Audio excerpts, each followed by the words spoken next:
What's up, St. Charles County? Ed Akers here with the newest edition of the Local 636 podcast. Today I'm joined by Grant Erfert of Rapid Dry. Grant's got a great story, and they've got a great business that I, as an insurance agent, have used before. So you'll want to check this out. I also want to talk to you about 636 Day, which is coming up June 1st in Frenchtown. This is a great event. This is our third year. We've got live music. We've got some live graffiti artists, all kinds of stuff for kids and families, food, beer. Good News and La Bellevue are involved. This is going to be a great event, again, on June 1st in Frenchtown. Free to attend for everyone, family-friendly. What we're looking for now is sponsors. So if you are looking to make an impact and advertise in St. Charles County, there's no better way to do it than through Local 636 and 636 Day. Just go to 636day.com or hit us up on any of our socials. But, I mean, just talking to you for 5 minutes, it's like, oh, this. Like, there's so many interesting things that just don't, that are just not pushed to the front.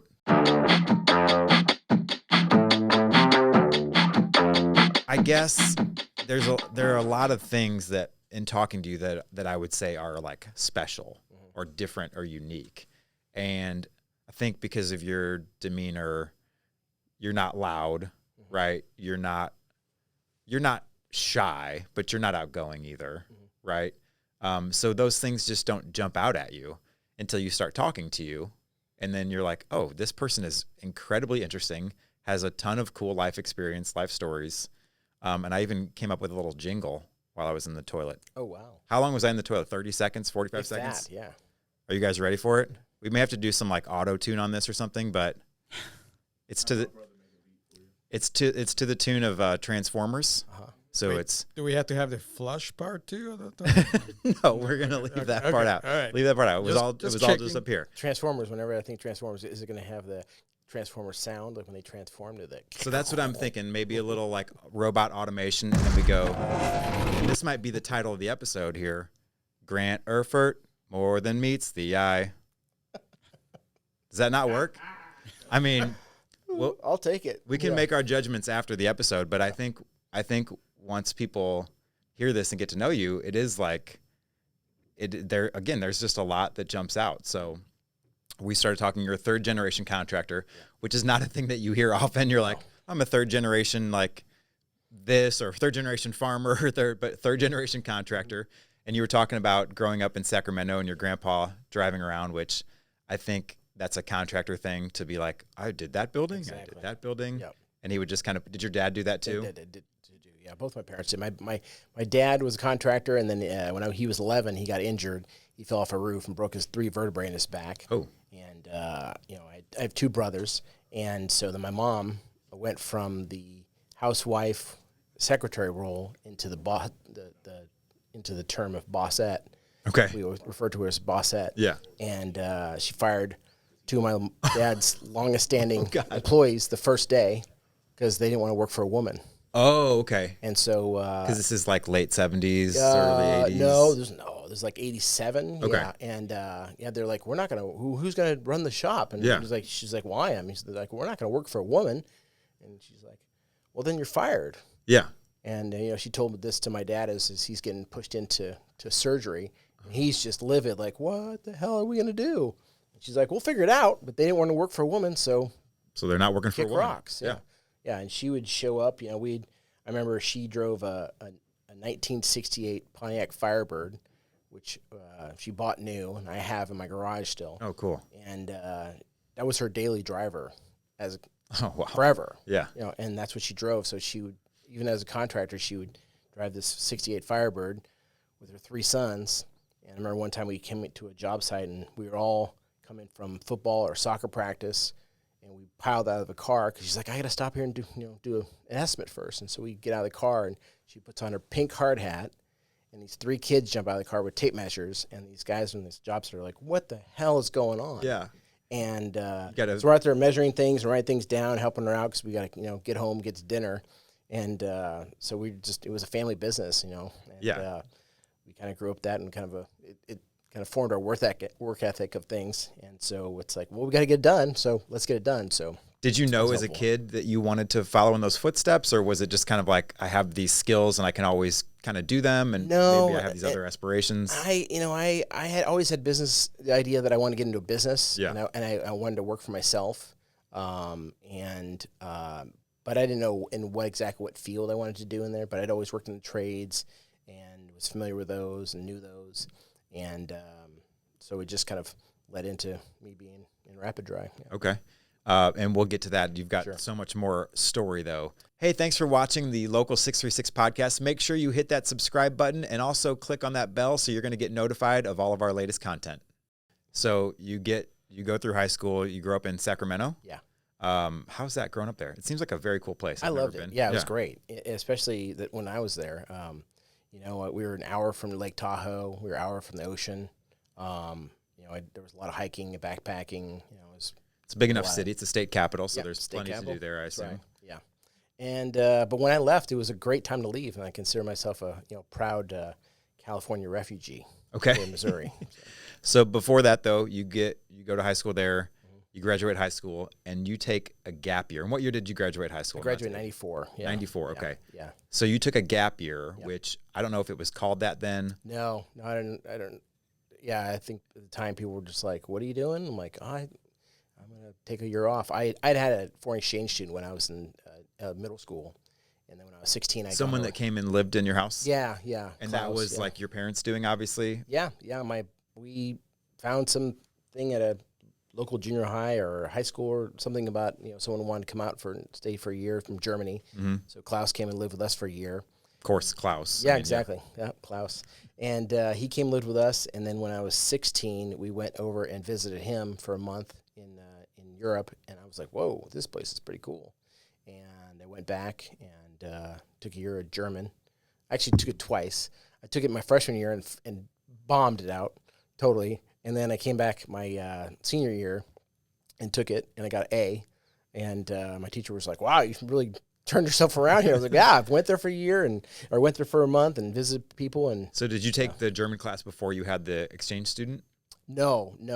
During or after? Yeah, it was after. Yeah, I took German my freshman year, hated it and failed out, and then took 2 years of French and don't remember hardly any of that. Yeah, I took French in high school too. I don't know why. It was something with the numbers. The numbers tricked me up. It's like something about counting with 20s. I just never got that part. But when I speak, I still remember a few things in French, and I'll be able to say things. People in French are like, "Oh, your French is so good." I'm like, "No." I thought you were going to say numbers of girls in the class because I'm pretty sure that's why I took it. Oh, it was definitely a plus. Yeah, I think it was like 95% female. Yeah. Which is not a good way to make decisions, by the way. No, I understand that. Yeah. So, but I went and took a year, and after my senior year, I took a year of it and did really well. I was excited to take it, and then I decided kind of last minute, like I was going, I applied to a few colleges when it got accepted there, but decided to go to Germany for a year and left and lived in the very northwest corner of Germany for a year. And so obviously your parents were a little more open to that, having an exchange student come live with you. You have to have a certain level of openness or whatever that is, to comfort level to have that happen. But then I'm just wondering about like the social pressure after that to go to college. I graduated high school in 2000, and it was like, if you weren't going to college, I mean, it was like, what are you doing with your life? Right. Did that exist in 1994 too? Yeah, it certainly did. Like it was certainly expected that I was going to come back and go to college. Yeah. And I did. I came back. I went to Sac State and studied there. But Sac State is a college. It's a college. Don't go thinking anything else. Sac State Hornets. Yes, that's right. Hornets doesn't help it either. No. It could be. So okay. So your parents are cool with it. Yep. Where were you in Europe? You said I lived in the very northwest of Germany, okay, in a little town called Bad Zwischenahn. Sure. Yep. And which means it's Bad is like a bath, and it's like there's a lot of little towns say Bad this and Bad that. Okay. And it means bath, so there's like springs and places where people go and rejuvenate there. And I lived my host parents. My host father was a surgeon at the military hospital that was right on this lake. It was totally idyllic. It was great. I mean, I rode my bike through the forest. It was like Hansel and Gretel. It was really gorgeous too. So in northwest Germany, I assume you have a lot. I mean, Europe is, you can get to a lot of places quickly. Yeah. But you're close to France there. Yeah, I mean south. Yeah, France. We're real close to. Okay. Yeah. To Netherlands. So we go into Netherlands, go there and but I did a lot of backpacking, did a lot of hitchhiking. I caught rides with people.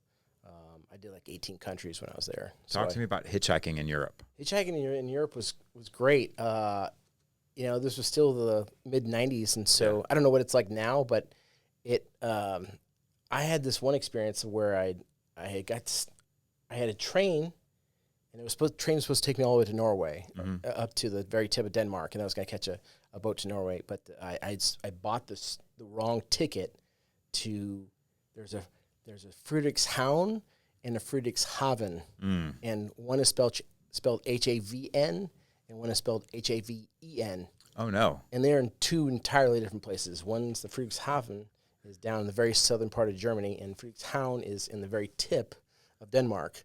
So when I got to Hamburg, I got stuck there because I was getting on the wrong train, and then I just hitchhiked from Hamburg all the way up to the very tip of Denmark. And it was the first day of the year that it snowed, and in Denmark, it's like rural parts of Denmark are like rural Iowa. Okay, there's just nothing there. Yeah, and so I kind of got stuck in this middle of absolutely nowhere in the middle of the night, and it was freezing.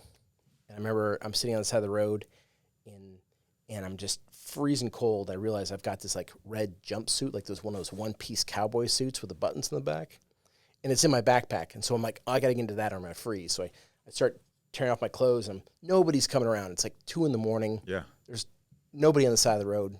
I haven't seen a car for 30 minutes standing at this, this on-ramp. I'm getting dressed, and as soon as I'm getting dressed into this red suit, this car drives up, and I'm like throwing my thumb, like, hey, give me a ride. I've just got this suit on, and they're looking at me like, what the freak is this? And they just keep on going. And at that point, I realized nobody's going to pick me up. I just got to walk out on the highway. So I just walk out on the highway, which is like basically kind of it's no longer the Autobahn, but it's still the Danish Autobahn. And I'm walking along the highway. Some cops pull up, and they're telling me, hey, you can't hitchhike here, like up like 5 more kilometers. There's a good spot to hitchhike. And I said, great. So I'm thinking that's an invite. So I reach for the back of their door, and they pull away and drive off. And I was thought like, they were going to give you a ride. yeah, because the cops in the Netherlands did. Yeah. They gave me a ride when I was stuck on the side of the road. But these guys pull away, and so I'm walking, and it's like 3 o'clock in the morning now, and this little tiny car pulls up in front of me, and I come running up to it, and I've got a full backpack with like skis and all kinds of stuff. I'm heading to Norway, and I get to this car, and its car is packed. There's like no room for me anything. Guy says, get in. I squeeze in there, and he thought it was a woman walking on the side of the highway. Oh, God. And he had his girlfriend with him. And so, him and his girlfriend, it's like this Fiat 500, like a European Fiat 500, which is like, half the size of the like a Mini American Cooper ones. or something. Half the size of a Mini Cooper. Wow. I mean, they're tiny. Okay. And so we squeeze in, and he's speaking Danish to his girlfriend, and we start talking. And turned out he was a farmer who sold equipment, like farming equipment, to people from all over the world. And he had this farm up in the very tip of Denmark where I was going, and that's where they were headed. Him and his girlfriend start speaking, and we finally realized he spent 4 years in Davis, which is just outside Sacramento. Yeah. At UC Davis, at the agricultural department there, learning about agriculture. And he found out I was from Sacramento. He's like, this is crazy. Meeting up at 3 a.m. in the middle of absolutely nowhere in Denmark. And so we became fast friends, Lars Christensen is his name. Shout out to Lars. Thanks much. You still in touch with the Lars? Yeah, we still write. Yeah. And Grant Erfert, more than meets the eye. And he drove me up there. I stayed at his house. They had this sprawling mansion with 38 bedrooms that they would bring out. It was like a manor house. Oh. And he's like, yeah, you can just go in there and grab one of those bedrooms in there. We stay in these converted stables.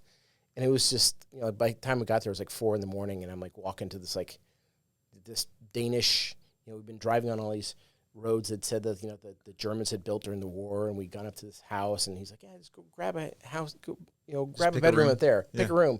And they'd use it to bring all these people there to sell farming equipment. So they drove me around the next day and put me on the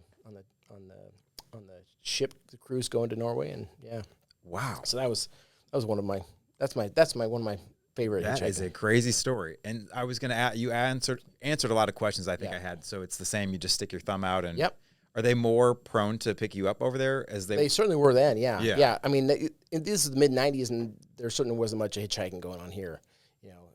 The whole hitchhiking.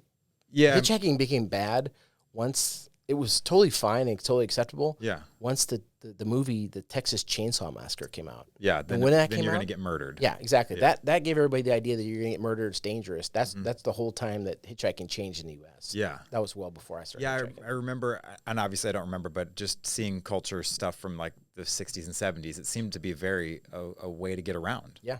Was hitchhiking and going, and there's something about that.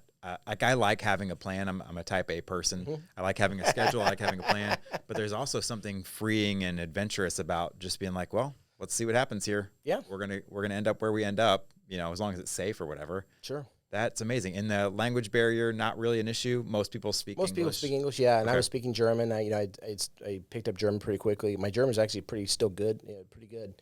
We went out there last summer, and I hadn't been there for a long time, and it was like I never left. It was very strange. Yeah. I was like, how did I not forget that stuff? Yeah. Interesting. Yeah. So when you're going through Europe, are you setting out saying I'm going to hitchhike? Or that example was out of necessity, right? You had to do that. Yeah. That was not part of your plan. But Yeah. were there other trips where you were like, well, I'm just going to hitchhike and see kind of where I end up? Or they had these things called Mitfahrzentrales where you could basically like a ride share where you could call this company and they had like a board and so-and-so's going to Cologne, so-and-so's going to France, so-and-so's going to here, and you could catch a ride with It's like them. the analog version of Uber. Yeah, exactly. And they would say, well, you'd be here this time and this person can only charge you X amount of dollars for gas. And it was great. It was like very communal. So you catch a ride. So I got rides that way. I went all over the place. So that's bizarre. Yeah. Okay, and what was your favorite country? Is Germany your favorite place over there? Norway was pretty amazing. Okay. I went there twice. I went there once in the winter and once in the summer, and it was two totally different. Like in the winter, it was freezing cold, snow, dark.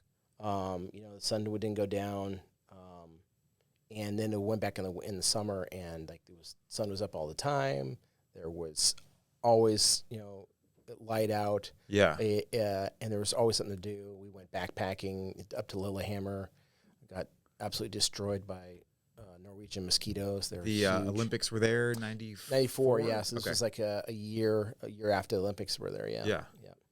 And how light? So I've been to like Calgary where it stays light till like 10 p.m., but this is longer, I think, right? Yeah, like we stood out and we watched the sun come down, and there was this little mountain peak that we were looking at, and the guys were sitting out here, and it was 2 a.m, and it just went just behind this little mountain, and then a few minutes later you see it come up right at the other side. So it still stayed light. Does that throw your clock off? Like, is it hard to fall Oh, it was asleep? and bizarre, stuff? yeah. Because I try to go to sleep and Sun's out. the sun's out, Yeah. and I was sleeping in this bedroom that had a skylight, and I was like, what do I do? Oh, yeah. And finally they realized, no, you just come press this little button and close this. I'm like, oh, good. They've got that figured out. Yeah, they got it figured out. Yeah, so but it was definitely different. Yeah. Okay, so you're in Europe for a year. Yep. Like was it actually 12 months or was it a Yeah, I school think so. year? Yeah, no, I think it was 12 months. Yeah, I was there. You come back here and you're like, all right, ready to go to college. Yeah, came back and said, all right, well, Here, I say, yeah. the States, Sacramento. Yeah, there was a few places I'd been accepted to,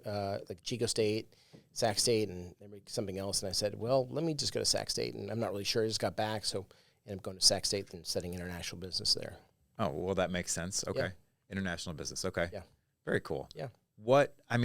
So I was telling you, like, I would recommend people taking a gap year now.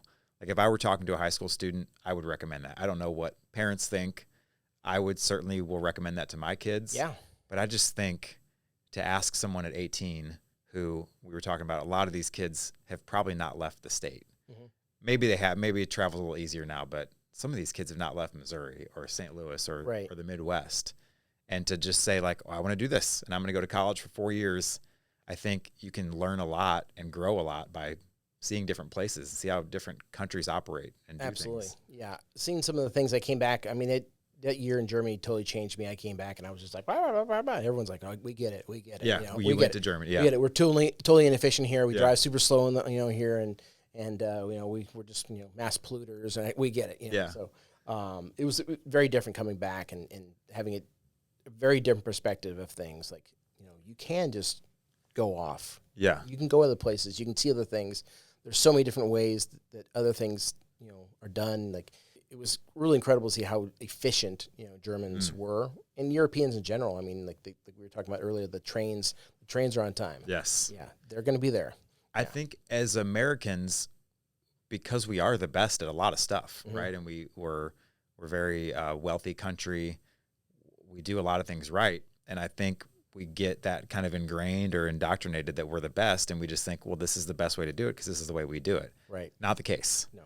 Not at all. No. I haven't spent a lot of time international, but I told you we spent 10 days in Japan. And even that changed me. Just, again, seeing the efficiencies and the processes and the systems for things and the cleanliness. And it's like, oh, man, we do a lot of stuff wrong here. Yeah. And it's fine. We're young. Yeah. I mean, Japan's got the bullet trains, and those are literal bullet trains. Yeah.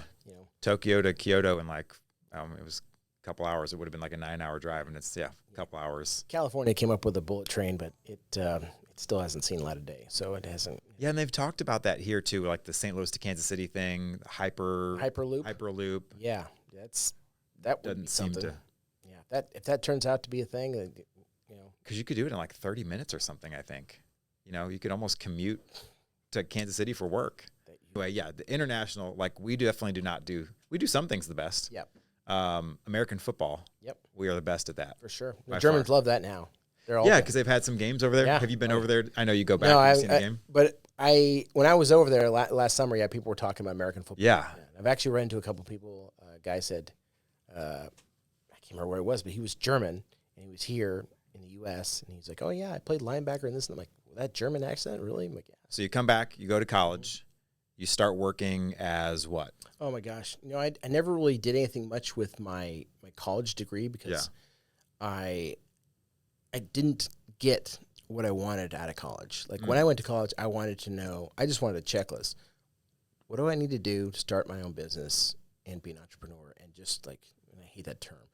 I just wanted to be a business owner, a successful business owner. What's that checklist? Like, tell me what things I need to do. So when I was taking accounting and taking all these classes, I was like, no. At the time, I just wanted to export those little Kinder surprise eggs. Oh yeah, Yeah, which they don't have them in the U.S. because they don't have the ones they do in Europe in the U.S. because for some safety reasons. Yeah. The ones they have here are like totally different and they're not right. But and I really wanted to get into like import and export, and I just wasn't finding that. Like I wanted to find out, like I wanted to be able to travel, go find things, bring it back to the U.S. Go travel around, see things. Like when I was in Germany, my parents brought me over a bunch of Levi's jeans, and I sold them to a bunch of my friends for like, we bought them for, I don't know, $10 or $15 and sold them for $100. Yeah. Because they were like, Levi jeans, great, I'll take them. Yeah. Like maybe they don't fit well, but I'll take them. That was a Interesting. big thing at the time. So I really wanted to get into like import and exporting, but I never found that. I never got that experience in college of being able to do that. Even though I had really great experiences. I had my friend invited me one time, and we went and had lunch with Mark Cuban in a restaurant, and we showed up in suits, right? Mark Cuban shows up in a tracksuit. We're like, okay. Money talks, wealth whispers. Exactly. So that was pretty funny. But we talked, and he had How said are to you me, just going to interject that you had lunch with Mark Cuban? yeah, it was kind of What do you weird. mean? My friend was part of this program at UC Davis. Was he Mark Cuban at the time? No. Okay. No. He was like software investor, whatever he was. He was actually getting into doing mortgage. He's actually a police lieutenant now. Actually, he's a captain. Sorry, Chad. And he, at the time, he had a mortgage company or was getting into mortgages, and he was part of this entrepreneurial program at UC Davis. And he said, "Hey, do you got a suit?" I said, "Yeah." And he goes, "Great, let's go to lunch. There's someone I want you to meet." And we sat down, and it was Mark Cuban. But he's no one at the time. Oh no, he was owner of the Dallas Mavericks. Oh, he was. Oh yeah. Oh, okay. Yeah, and we showed up, and he's in a tracksuit, and we're in suits. It was pretty funny, and we were talking, and he had said, Mark Cuban said to me, he said, I had like 18 different. He said I had 18 different ventures and things that I was doing. They all failed, and he said I was even one time selling this powdered milk, and I go, "Was it Meadow Fresh?" And he goes, "Oh my God, how do you know about Meadow Fresh?" He goes, yes, it was. I said, yeah, they had like a 2%, they had low fat, they had a chocolate milk, and they had the orange. And he goes, I can't believe it. And I go, yeah, and they came in these giant bags. He goes, I had some of those bags. I said, yeah, my parents did that for a while. It's some kind of multi-level marketing, powdered milk. Yeah. Interesting. So, but I never really, those are the kind of experiences I wanted to have, and I wanted to pick people's brains. Like, what do you need to do in order to be successful? And it was really just a matter of like just starting and doing it. Just go do it. Yeah, I think that college, I mean, this is like a bigger conversation about college and what Sure. it provides and what we expect. And I mean, it sounds like, I know I'm this way, that I've learned way more from just real world experience and working jobs and dealing with people than I did in 4 years of college. Right. I mean, and I would guess you probably learned more in your 1 year in Germany. I think so, yeah. As far as like international business is how things work. And that's crazy. You've got some stories. We'll have to schedule a second episode. Not that we're done, but you've got so much. I wanted to go back to your first job because I think someone's first job, not always, but it can be a good indicator of success, right? Like if your first job was, I don't want to say anything bad, but like the fact that you got a job at 11 years old as a paper boy says a lot about you, right? Yeah, the drive, I wanted to do it when I was 10, and they told me you had to wait. The paper said you have to be 11, so I was like waiting, itching. It was like 11 o'clock. 11 came, and I was like 11 years old, and like, bam, I'm a paper boy. I'm waking up On at your 5 birthday? a.m. every single day of the year. You know, the people don't realize that. The paper at the time was delivered every single day, Yeah. so you had to wake up at 5 a.m., and there'd be a big stack of papers, hopefully out front of your house, and you go out there and you fold them up and put bags on them and wrap them and put them in a bag and ride your bike around your neighborhood and deliver those papers. So like Mitch Hedberg, the comedian, says you had a paper route, you had to visit 200 houses or 2 dumpsters. Yeah. People would be pissed, man. If their paper was late or didn't get delivered, somehow they had my phone number. So my parents would get these phone calls at like 6:30 in the morning. My paper's not here. Oh, I get back to the house and, or my parents come drive around and find me like, someone didn't get their paper or he's out and he's delivering it. And it was like rain. You're like the mail service, right? Out there, exactly. And it wasn't something you could just pass off. It's like, oh yeah, it's your birthday? Well, better go deliver the paper. Oh, it's Christmas? Yeah, better go deliver the paper. And people were serious about it. You know, they didn't want you riding across their lawn. They didn't want you doing this. They wanted it right up there at their spot there. And you know, I broke a couple windows, but had some experiences. I mean, there was like I threw this paper and blew out this guy's window. And they got the Sacramento Union, which is what I delivered, and the Sacramento Bee, which was a much bigger paper. I remember I walked up to the house and I see this blown out window, and I took the Sacramento Bee off the ground and I put it inside the window and I put and then I started thinking about it. I'm like, oh no. With the tendencies of the other draft. Yeah, exactly. I'm like, this isn't gonna work. This is gonna work. So I had to. You had to pay for a window. I had to pay for a window. I had to go. Again, these are experiences that you learn just from being out and working, right? Like this is how the world works. This is how you do it. Yeah, and I had this list, and it was a list of all the people who you delivered to, and some kind of technical thing would happen. And for 8 months, I was always a paper short. So I'd have to like go and find another paper, or maybe they would give me an extra paper that day, or I'd have to go buy a paper from the stand and go deliver it. And then I did my accounting one day, and I finally realized, oh, this person's not on my list. I've been delivering to them. So I went to their house, and I knocked on their door, and I said, hi, I'm Grant. I'm your paper boy. I've been delivering the paper for the last 8 months, and you canceled, and I never got notified. And they're like, too bad, so sad. And I'm like, it's $64. And that was money that... you had to collect. Yeah, I had to go do collections as well. Oh, no. Yeah, so you weren't just delivering the paper. In the morning, you were delivering the paper. In the afternoon, you're going doing collections. Oh, no. You didn't get collections, you didn't get paid. And the paper always got paid first. So that $64 was pure profit for me. Yeah. And that I'd been losing because I've been buying them in paper every day. Yeah. And they're like, too bad, so sad. And I was like, well, you're not going to get a paper tomorrow. And the next day, I had a new person on my route that they notified me, oh, yeah, this person signed up for the paper. And it was that same address. So I had to reluctantly go and deliver them a paper for the week. But they had a big metal door, screen door. So I would get off my bike and walk up to it, and I would hurl this paper at like 5:30 in the morning. I'd make sure they were like one of my first people. I'd hurl it to their door, and boom! And a week of doing that, and I went up and I went to go throw the paper at their door, and there was an envelope in there with $64. Look at that. That is not how I thought that story was going to end. No, I just took it and I dropped it down, put it down nice and soft. But man, Wow. went on, I was like, all right, you got to pay attention to your money. Someone said to me one time, a good thing, it said, if you don't pay attention to your money. What a story. Yeah. That is cool. That was mine. That speaks so much to just running a business, right? Yeah, because it was like, that's your money. Yeah, it was my money. It wasn't, Yeah. it wasn't, I was having to give it to somebody else. I wasn't an employee. It was like, that was my thing. And you're not harassing them. You didn't really cross the line. I mean, No, it wasn't terrible. You made their life a little annoying for Their door's okay. Every time I drive past when I go back to Sacramento, I look at the house and I tell my wife. Is that door still there? Oh, you're like your door's still grandpa. there. Oh, yeah, I used exactly. to deliver to that house. Exactly. I delivered to Oh, that yeah, house. totally. I broke that window. Yeah, I got an old friend of mine. She lives now in one of the houses I used to deliver to. And she's like, oh, I used to deliver the paper there. The next generation will be like, what's a paper? Right, exactly. I don't even know what paper is. Exactly.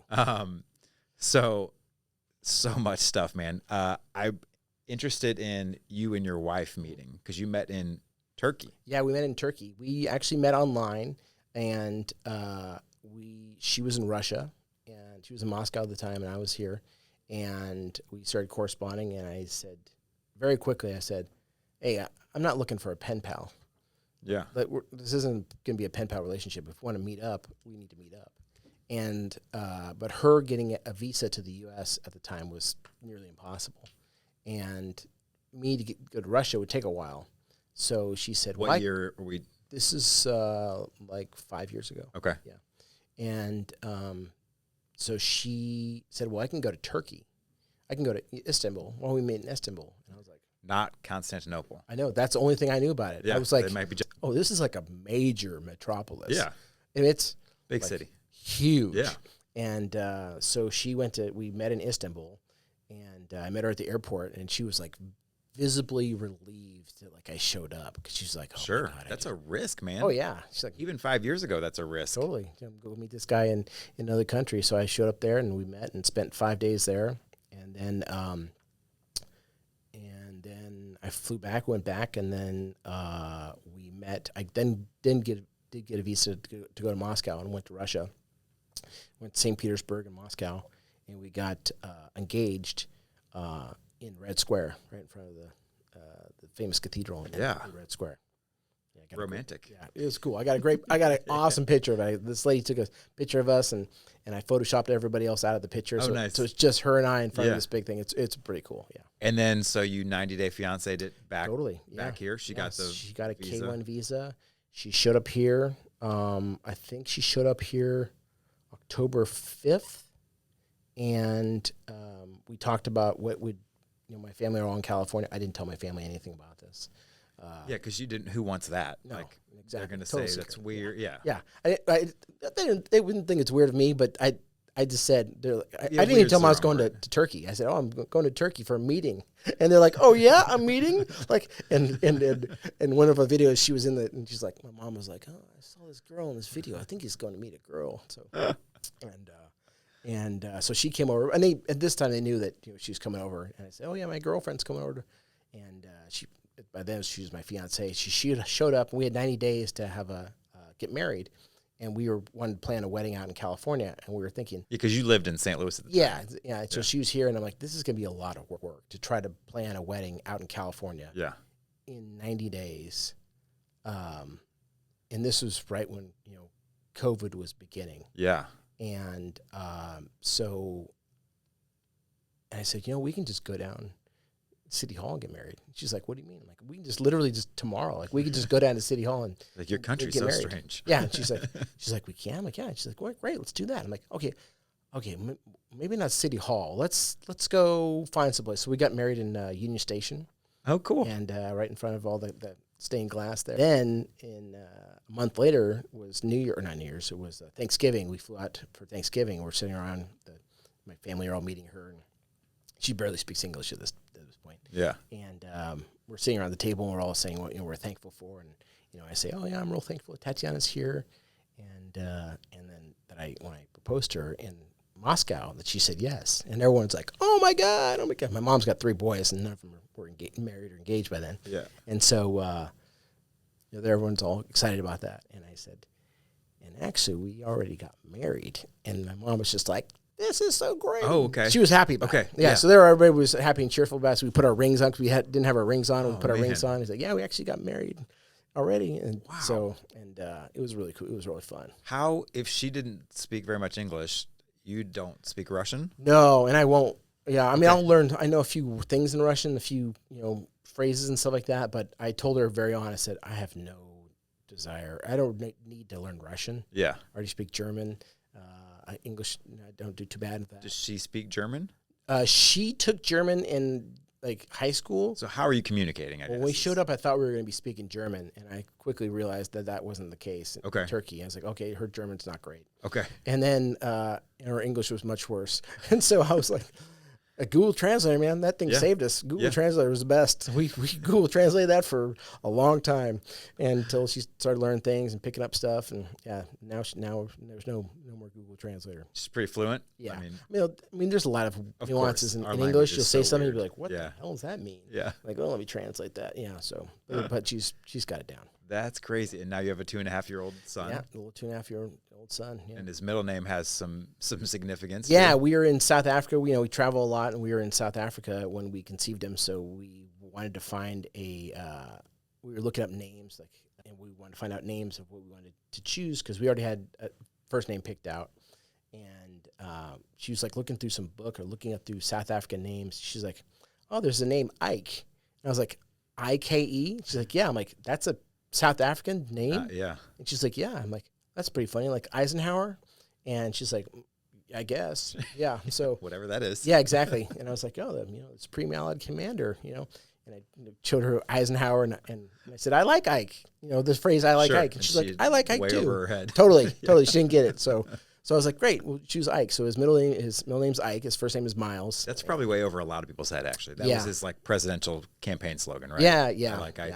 Yeah, we named him Miles because we travel so many miles to kind of be with each other. Oh, cool! I didn't even think about that. Yeah, Auntie Pam, she had suggested that. She's like, "Oh, if you guys have a boy, you should name him Miles." So we made him Miles Ike Erfert. You are so interesting. There's probably a ton more questions that I have, but I do want to talk about Rapid Dry and you just kind of picking up and moving here from Sacramento 10 years ago. Yeah. Tell me about that. Yeah, 10 years ago on Facebook, a friend of mine. Which actually, sorry, knowing you now and hearing a little bit of your story isn't actually that out of character, right?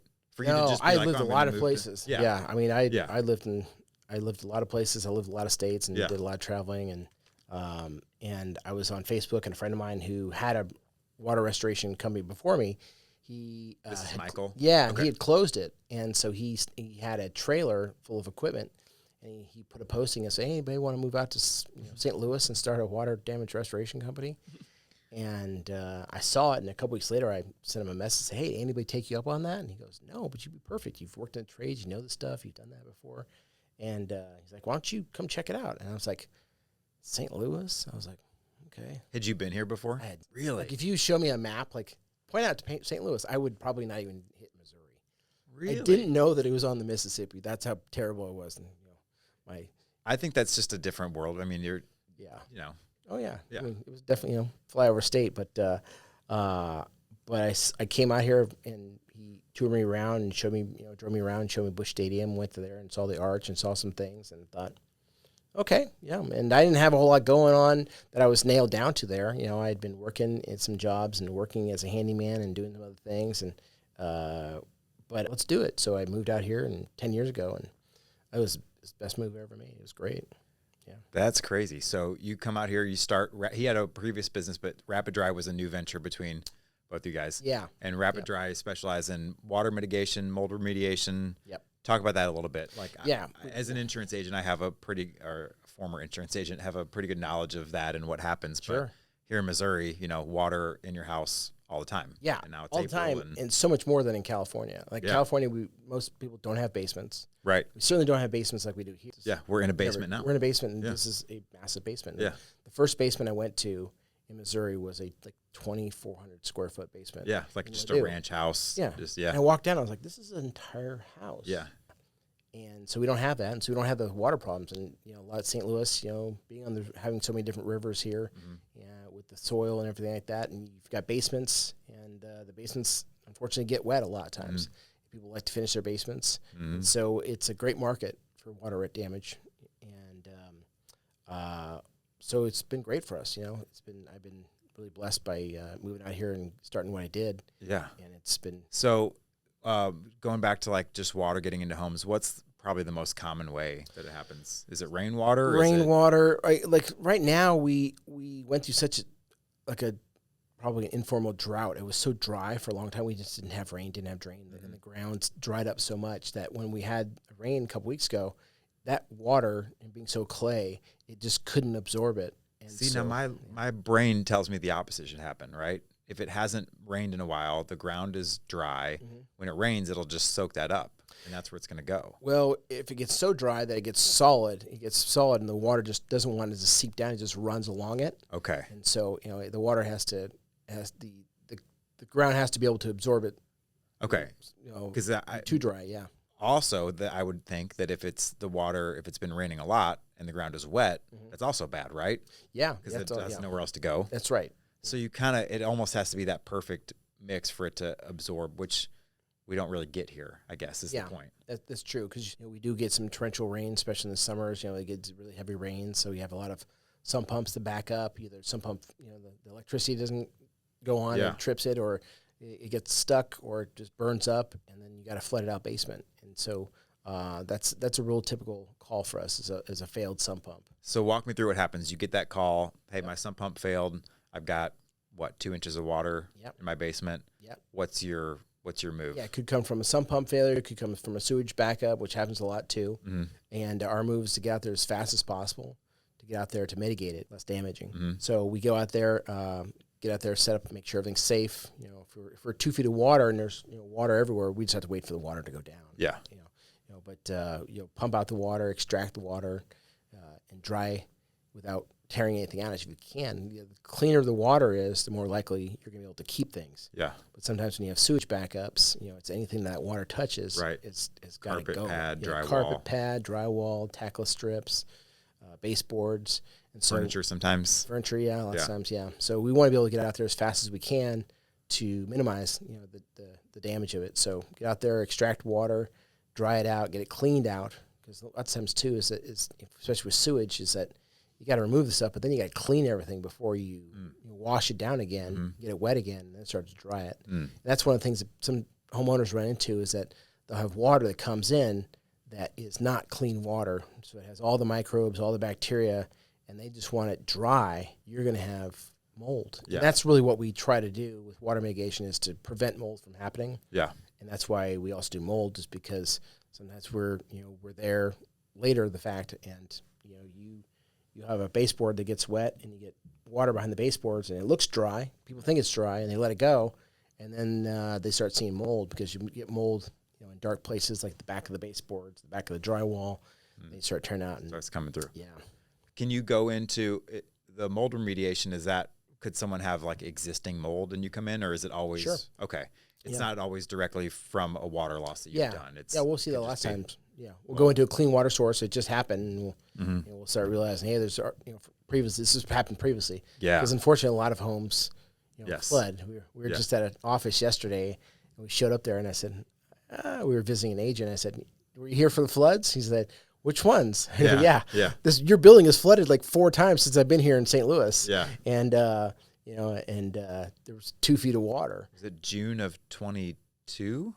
Or was it 23? I think it was June of 22. 23 was bad too. There's 22. I mean, we've had so many 100-year floods. Yeah. In the 10 years that I've been here, that they all kind of mixed together. It's interesting from the insurance perspective. Nobody wants to buy insurance. Right. But you have to, right? And nobody especially wants to buy flood insurance. Right. But you get in situations sometimes where if you have a loan on the property, the bank, if it's in a certain floodplain, it's going to make you buy flood insurance. And, we hear all the time, listen, we're so far away from the river, we're this. And I'm like, flood is not always from the river. Right. Sometimes it is. Yep. But the floods that I've seen have been from rainwater. Yep. And, that really, I guess it's semantics and how the insurance company defines a flood. But, a flood is outside water in your house. Yep. It can be from the rain. It can be from your neighbor's pool. It can be from whatever. It's a flood, I think, is from a fire hydrant that's bursting your street. Yeah. A flood, I always explain it to people, and I could be wrong, but I always explain it, the flood is a verb. Mm-hmm. It's how did the water get in? It got in by flood? It flooded in? Yeah. Okay, then it's a flood. Yeah. You know, you leave your window open during a storm and water's in your house, that's a flood. Yeah. That's not technically covered by insurance unless you have flood insurance. Yeah. If a storm breaks out the window and then the same storm, you get water in the house, that is covered, right? Because it's what broke out the window. But if you just left your window open or whatever, like that's not covered. Yeah. And that's a hard pill to swallow for people it is. sometimes. But either way, they need to get it mitigated, right? Yeah, and that's a hard thing to talk with people sometimes and maneuvering the insurance process.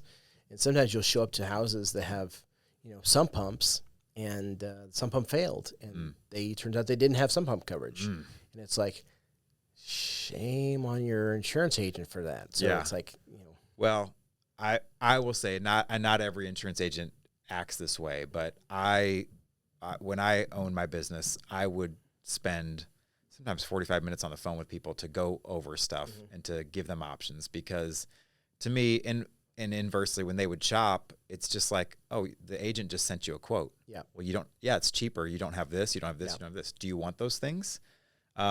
And I've had it a lot of times where, not just on sump up, but on other coverages, the customer wants to save $45 a year. Right. That is not the right move. You need sewer and drain backup coverage. Yes, you do.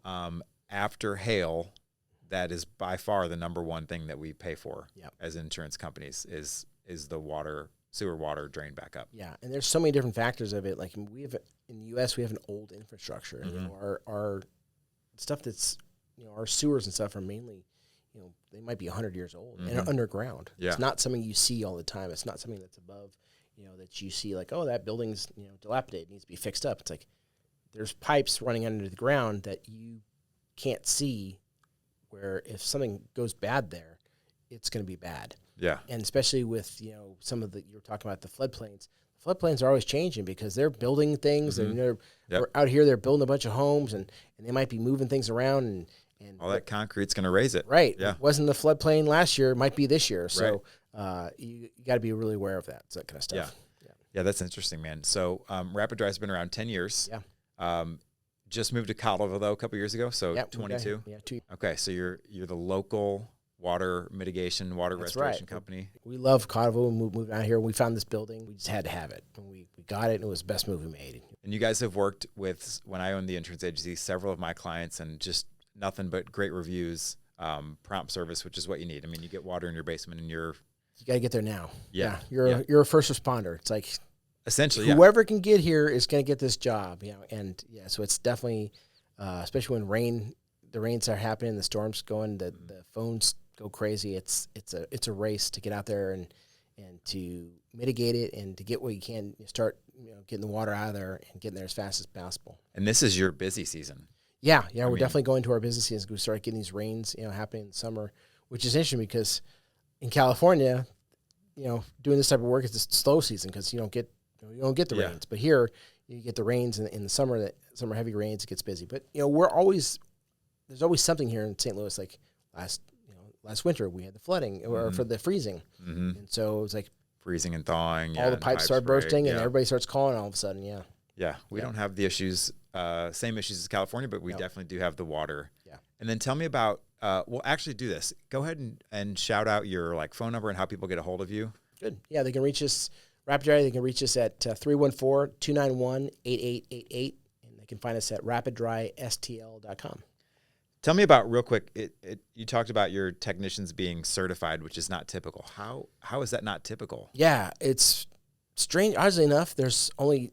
When I first took my first water restoration class, my teacher, Barry Costa, said, there's only 10% of the people in this industry are certified. And I was like, 10%? I was like, no, that can't be right. Yeah. And I found it to really be true.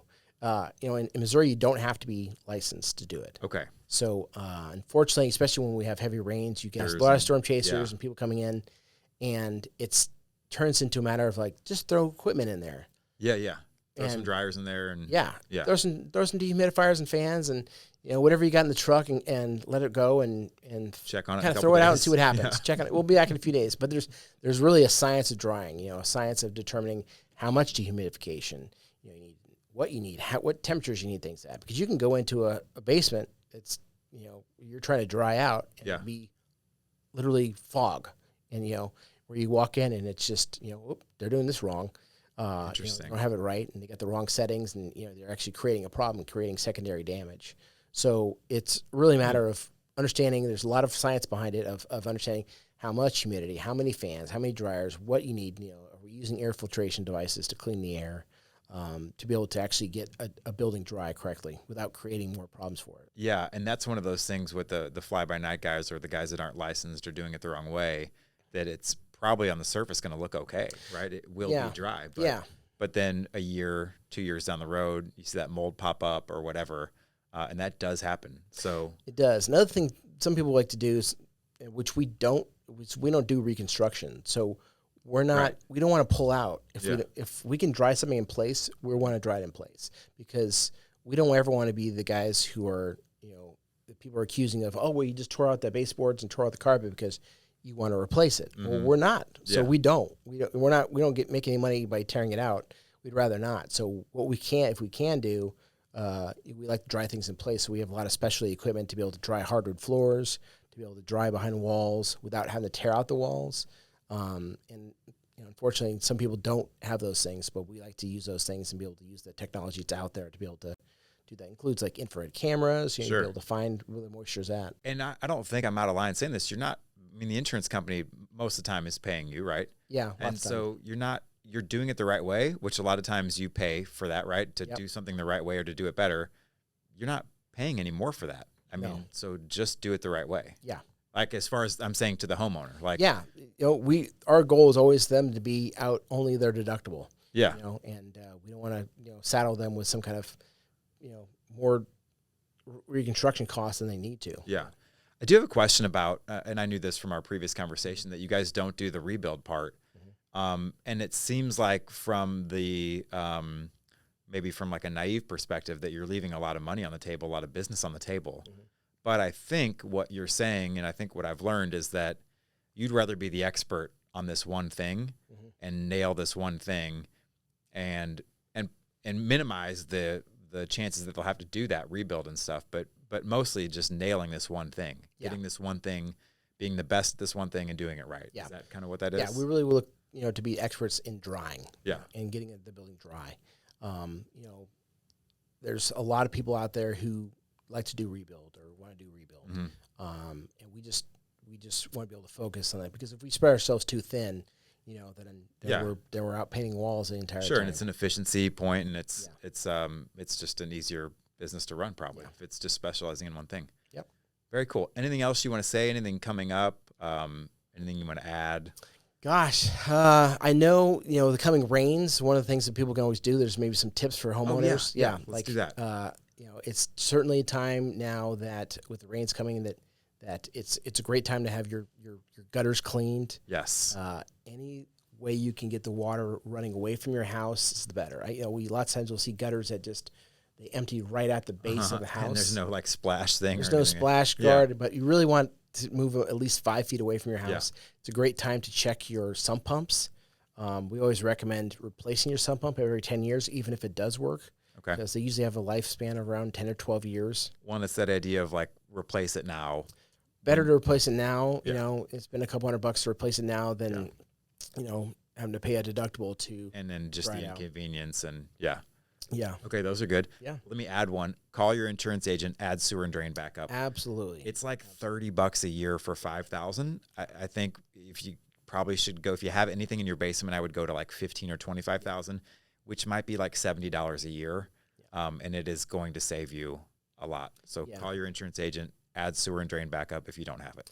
Yeah, the more you have in your basement, if it's finished, the more you want to have that. And you just got to look at, all right, could I rebuild everything in here for $10,000? And you've got a finished basement? Probably not. So definitely check out with your agent about what you could have on your policy to get those things covered. Good deal, man. Yeah. Anything else?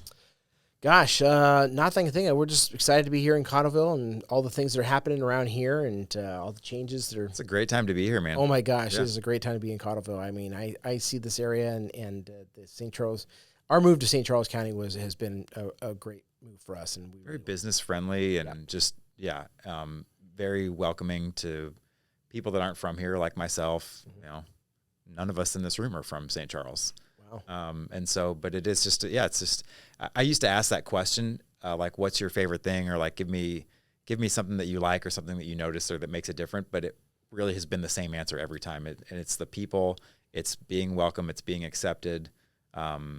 It's just a cool vibe out here, man. Oh, I felt it when I first moved out here. Yeah. I was like, wow, people are really friendly. Yeah. This is real good. My mom had said the same thing. She came out to visit, and she's like, wow, people are really friendly here. I'm like, yeah, it's a thing here. So Yeah. we're really happy to be here. We're happy to have you, man. Thanks for joining us. Thanks for having me.